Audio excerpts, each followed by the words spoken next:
Muy buenas a todos, a todas y bienvenidos a un nuevo capítulo, el 10º ya, del Vitalista, un podcast donde hablamos de salud, donde hablaremos de osteopatía y donde un servidor, Andrés Cuadrado, aprovecho para exponer todo aquello que creo interesante para el bien común. Dejamos el tema hace 2 semanas en cómo llevar un proceso agudo, es decir, la vuelta a la salud tras un evento reciente y traumático. Vimos que según la gravedad lleva un tiempo y la forma de afrontarlo es importante. También os dije que desde la fisioterapia, desde la medicina, con el correcto abordaje y acompañamiento que se hace y con sentido común, llegaremos a buen puerto en la mayoría de los casos. Hoy entramos de lleno en cómo afrontar un tipo de casos diferente, que, bajo mi punto de vista, no se han de afrontar de la misma manera. Los casos que expondré y las personas que sufren este tipo de procesos realmente pueden llegar a pasarlo muy mal e incluso desencadenan auténticos problemas de salud. Y muchas veces es porque no se llega a recibir el correcto acompañamiento. Sinceramente, es por este tipo de casos por los que me estoy moviendo más y donde creo que el modelo de salud que os estoy presentando y esta forma de entender las cosas genera un mayor beneficio. Es decir, que para mí hoy es un programa importante. Si os parece, voy a intentar darle forma a este supuesto, a esta realidad, y vamos a intentar comprender cómo se gestan y cómo se puede acompañar casos como este. Me ha resultado difícil, le he dado bastantes vueltas a ver cómo lo podía exponer y cómo podía representar una realidad que a nivel individual es muy variable y que realmente exponer un caso modelo y que os llegue la idea, bueno, puede que cueste, pero bueno, lo iremos matizando y lo iremos hablando. Imaginamos, por ejemplo, una mujer de 40 años con un dolor lumbar de 3-4 años de evolución sin una causa de inicio asociada, es decir, le empieza a doler la espalda durante estos 3 años, 4 años y un dolor que poquito a poco ha ido a más, ¿vale? Describe el dolor como que empeora en reposo y sobre todo al iniciar el movimiento. Sí, o sea, un dolor que cuando lleva un rato en reposo o cuando se levanta por la mañana aumenta ese dolor o está más presente y que también cuando se pasa mucho tiempo quieta en una posición estática, ¿sí? Y que a la que lleva mucho tiempo moviéndose el dolor empeora, pero inicialmente mejora con el movimiento, ¿vale? Me explica que cuando se despierta está con dolor, pero que igual al empezar a moverse ese dolor se hace más tolerable. Se palpa la zona dolorosa e indica más o menos la región lumbar baja, la pelvis, por la parte posterior. Y realmente es un caso que, o sea, digo que es inventado, pero lo veo no a diario, pero casi es de lo más frecuente en consulta. El dolor empezó a ser más intenso hace 3 años, pero lo dicho, sin una causa directa, sin ningún traumatismo, sin ningún mal gesto que explique el porqué de este dolor. Siempre había tenido molestias, pero ha sido en estos últimos 3 años que ha ido a peor. Ha hecho tratamientos varios, con medicación, con ejercicio, con medios físicos, pero no acaba de funcionar. Entonces, los síntomas ya los tenemos, que es este dolor. Lo que hago a continuación es preguntarle por antecedentes, pues nada a destacar, salvo una intervención por una hernia inguinal, con 32 años, sin enfermedades ni medicación crónica, solo AINES para el dolor. AINES me refiero a antiinflamatorios, pero que tampoco son muy efectivos. Nos hacemos una idea del caso. Entonces, tras hacer la historia clínica, le pregunto cómo funciona por sistemas en su día a día, a nivel de personalidad, a nivel de estrés, a nivel de digestivo, si hay algún problema respiratorio, circulatorio, etc. Y me llama la atención, destaco, pues tendencia al estreñimiento, dificultad para descansar, se despierta por la noche, no acaba de dormir bien, se levanta cansada y dolores en los primeros días de regla. Son síntomas de disfunción muy habituales y muy normalizados, pero que nos están diciendo pues, que hay ciertos sistemas que no están funcionando bien. Con toda esta información ya podría sacar conclusiones, pero lo que hacemos es que lo combinamos con una exploración. ¿Qué tiene el cuerpo que contarnos al respecto? Porque lo dicho, tenemos los síntomas, pero los síntomas no es un diagnóstico. Decir que este caso es una lumbalgia y que hay que hacer un tratamiento para flexibilizar la zona, bajar la inflamación, fortalecer el core o la musculatura que sostiene a la persona, sería afrontar el caso como si fuese un proceso agudo que recuperar. Pensémoslo bien. Si fuese un proceso agudo, como ya lo hablamos, el cuerpo, ante un evento agudo, yo os hablé de una fractura de tibia, os hablé de un latigazo cervical, pero una lesión una contractura, que no me gusta hablar de contracturas, pero un dolor lumbar agudo, el propio cuerpo tiene sus mecanismos de autorregulación y ya habéis visto que lesiones graves, a los 14-16 meses el cuerpo es capaz de haberlas solucionado. Entonces, en este caso, ya han pasado 3 años desde que iniciaron los síntomas. Si nosotros tratamos esos síntomas, ¿qué es lo que estamos intentando tapar? ¿No? Eso es lo que nos tenemos que plantear. ¿Qué está haciendo que este ser, que este sistema, que la persona que te está pidiendo ayuda, qué es lo que hace que no pueda autorregularse, que su cuerpo no haya sido capaz de superar esto? Y aquí está la clave. Llevamos años revisando, viendo casos y con esta línea de trabajo, y realmente, ¿qué hay que buscar? ¿Dónde hay que mirar? Pues con lo que nos ha dicho el paciente ya tenemos información, pero en el cuerpo de esta persona aún hay más información. Y aquí la metodología y el marco que ofrece la osteopatía nos aporta herramientas para ver y explorar todo el cuerpo del paciente. Básicamente lo que solemos mirar, o al menos lo que miro yo, es la postura de la persona, cómo se coloca, su arquitectura una vez está de pie, cómo se presenta al mundo, cómo se retrae, cómo se abre. Observo de perfil, de frente y de espaldas. Después miro a nivel mecánico cómo se mueve globalmente y luego analizamos pelvis con la columna, segmento por segmento, las zonas que creemos que hay más disfunción las analizamos más específicamente. Luego pido que ventile, es decir, que coja aire, respire y suelte el aire. Miro tensiones a nivel facial, si noto que hay retención, si hay más tensión hacia la parte de delante del cuerpo, hacia la parte de atrás. Valoramos densidades en el tejido a nivel craneal, torácico, abdominal y pélvico. Toda esta información que recoges, en base a todos tus test, a lo que puedes llegar a ver en el paciente, a toda la información que tienes en tu cabeza, se genera un algoritmo que te lleva a pensar, a basarte un poquito en esa intuición, pero no una intuición sin base, yo creo que es esto y punto, sino una intuición propia, individual, basada en tu conocimiento, en todo lo que has estudiado a nivel científico y no científico. Entonces, cuando lo que detectas, lo que has visto te concuerda con todo lo que has hablado, ya tienes una hipótesis de trabajo. Y a partir de aquí, con toda esta información realizamos el tratamiento, ¿vale? Pero ya os he explicado un poco cómo lo enfocamos, pero volviendo a este supuesto, la causa, como ya he dicho 2 veces, no está clara.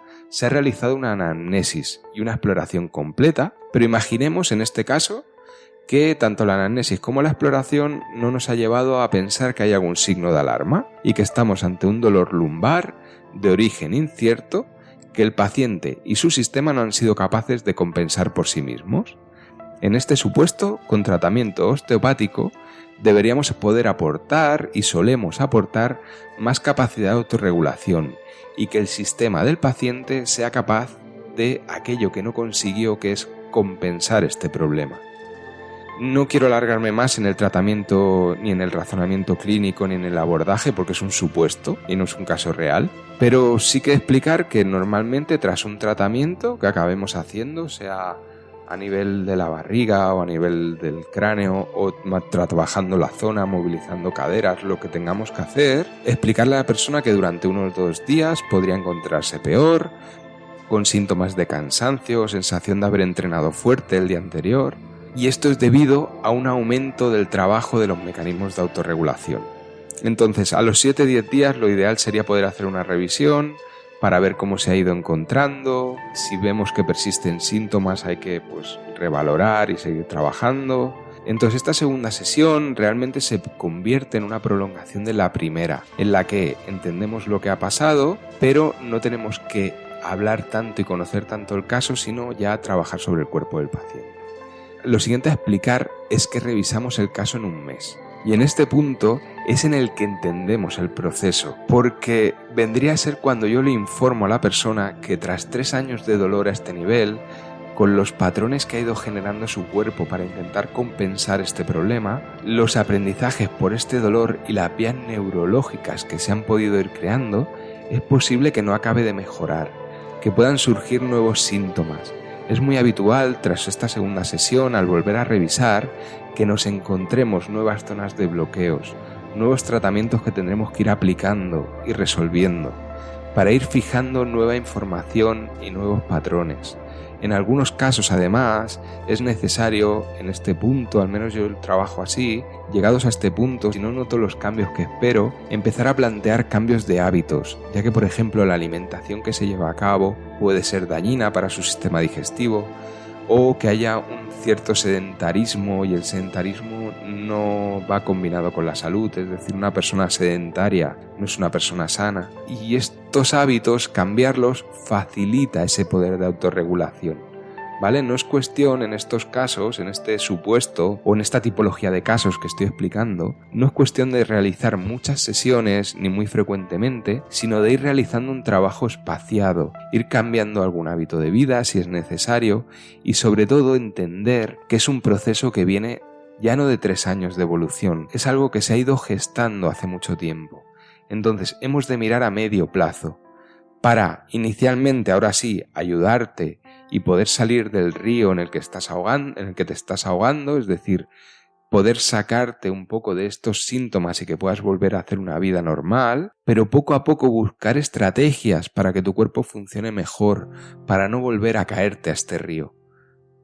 Entonces, dejadme que os haga otro inciso, que me salga un poquito del tema, pero aprovecho porque para mí es de vital importancia y me reitero en la idea de que no podemos afrontar estos casos como si fuesen un proceso agudo. Sí, como si estuviésemos luchando contra un ente que sería esta lumbalgia o este diagnóstico, este dolor pélvico, y que hay que luchar contra él, que esto es como se afronta en la actualidad en muchos sectores. Es más, si nos fijamos lo que dice la evidencia científica y si basamos nuestro razonamiento en base a esto únicamente, vamos a llegar a este planteamiento con más o menos herramientas, pero vamos a llegar a que luchamos contra un low back pain o un dolor lumbar, ¿sí? Y se pueden hacer propuestas con más o menos profesionales, trabajo interdisciplinar, complicarlo mucho, encarecer mucho el tratamiento, pero vamos a seguir luchando contra un dolor lumbar y no viendo cómo mejorar la salud de esa persona. Entonces, con la misma filosofía de base, con el pensamiento reducido del problema local y estas bases teóricas mecanicistas de que es el tejido el que genera el síntoma. Entonces, me he dado un pequeño paseo por PubMed y he buscado el término MESH Low Back Pain, que es el cajoncito donde puedes ir a buscar todos estos estudios sobre dolor lumbar. Me han salido más de 25.000 resultados, es decir, 25.000 publicaciones, estudios científicos sobre este tema, y he cogido de los primeros que me he encontrado, que es una revisión exhaustiva sobre el dolor lumbar, la fisiopatología, el diagnóstico y el tratamiento, para simplemente que veáis un poquito cómo se enfoca. En el abstract indican lo siguiente: anualmente la prevalencia de dolor lumbar en la población adulta general de Estados Unidos es del 10 al 30%. Ojo, 30%. Y la prevalencia de por vida de los adultos estadounidenses es del 65 al 80%. Es decir, que mucha gente con dolor lumbar le va a persistir este dolor. Hasta un 80% de pacientes van a tener una persistencia de este dolor lumbar. El cuerpo tiene muchas dificultades para quitárselo de encima. Entonces, al hablar de la etiología, fijaros en el lenguaje y en lo que aplican. Las etiologías de dolor lumbar incluyen dolor miofascial, dolor en las articulaciones facetarias, dolor en las articulaciones sacroiliacas, dolor discógeno, estenosis espinal y cirugía de espalda fallida. Y aquí está de nuevo, fijaros, el cambio de chip que os propongo, algo nuevo, o no nuevo, pero es algo que no acaba de calar, algo que a los clínicos nos cuesta dejar ir. Entonces, no se trata, como estoy diciendo, de buscar qué tejido le duele, es decir, se ha lesionado el disco, hay una lesión discal, es la articulación, tenemos un problema facetario, es el cuadrado lumbar, es el psoas. No, o sea, nos estamos chocando contra un muro de lo mecánico, de que el cuerpo funciona como una máquina y que las piezas se estropean. No es esto, ¿vale? Y esto lo confirman miles de casos que acaban recibiendo tratamientos agresivos, o lo que ellos mismos citan como un problema, que son las cirugías fallidas de espalda. Es decir, cuando hay una cirugía fallida, no hay que pensar que el cirujano ha hecho mal su trabajo, es decir, pensar que hay todo un aprendizaje, hay una técnica muy acurada, o sea, con mucho cuidado, con muy cuidada por parte del cirujano. Es difícil que el cirujano falle, que también puede ser, todos somos humanos. Lo que falla es el planteamiento. En el cuerpo, en el ser humano, todo está relacionado. La pregunta vuelve a ser, ¿qué es lo que no permite que este cuerpo se autorregule? Ahí es donde hay que buscar. Puede ser que la persona tenga 55 años y no se vea capaz de volver a su trabajo. Puede ser que los dolores de regla, que no deja de ser una mala resolución de la inflamación, genere tensión a nivel pélvico y que lo compense con rigidez, que tras una persona de 40 años, tras 20 y pico de años con la regla en esta situación con dolor cada mes, sus tejidos hayan generado una rigidez y algo que el cuerpo llega a un momento que no puede corregir. Esto puede pasar. Puede ser que una lesión o un dolor que en su día tuvo un origen muscular se haya cronificado porque haya seguido en la misma situación de estrés, haya generado una huella neurológica, una persona que acaba teniendo miedo a agacharse, a moverse, tener miedo al dolor, miedo al movimiento. Aquí la fisioterapia, el ejercicio terapéutico es la hostia, funciona muy bien. Y dejarme que os ponga también otro supuesto. Puede ser que haya dejado de hacer ejercicio por el confinamiento, por un cambio en su vida, porque ha tenido un hijo.